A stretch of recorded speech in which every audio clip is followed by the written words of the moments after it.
In this video, we will solve the issue error of unknown host in Android Studio. You can see it. Now we will solve it by following easy steps. You have to open setting.gradle file,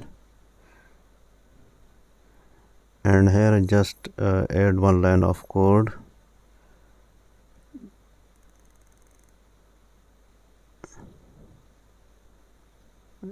Maven central, you have to write it here, and we save all.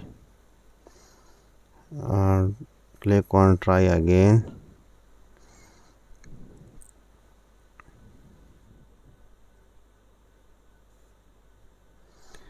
To build successfully,